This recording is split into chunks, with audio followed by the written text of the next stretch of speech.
বাংলা চলচ্চিত্রের এক উজ্জ্বল নক্ষত্রের নাম শাবানা। তার নাম শুনলেই মনে পড়ে যায় সোনালী দিনের সিনেমার কথা। আজকের ভিডিওতে আমরা জানবো কিংবদন্তি এই নায়িকার জীবন কাহিনী। শাবানার আসল নাম আফরোজা সুলতানা রত্না। তিনি জন্মগ্রহণ করেন 15ই জুন 1952 সালের বাংলাদেশের চট্টগ্রাম। শৈশব থেকেই তিনি অভিনয়ের প্রতি তার বিশেষ ঝোঁক ছিল। মাত্র 70 দশকের শুরুতে চলচ্চিত্রে পা রাখেন শাবানা। তার প্রথম অভিনীত চলচ্চিত্রের নাম ছিল চকরি, যেখানে তিনি নায়ক নাদিমের বিপরীতে অভিনয় করেন। চকরির মাধ্যমে শাবানা রাতারাতি তারকা বনে যান।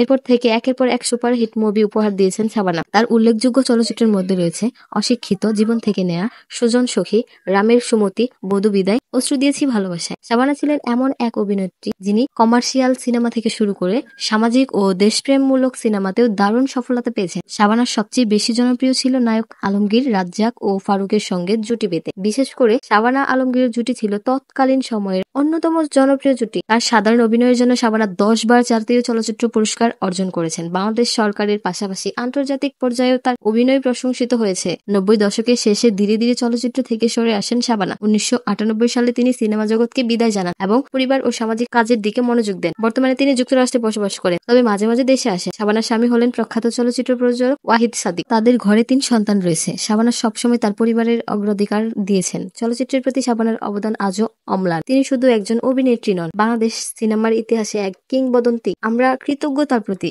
বাংলা চলচ্চিত্রকে এত সুন্দর করে সাজিয়ে দেওয়ার জন্য।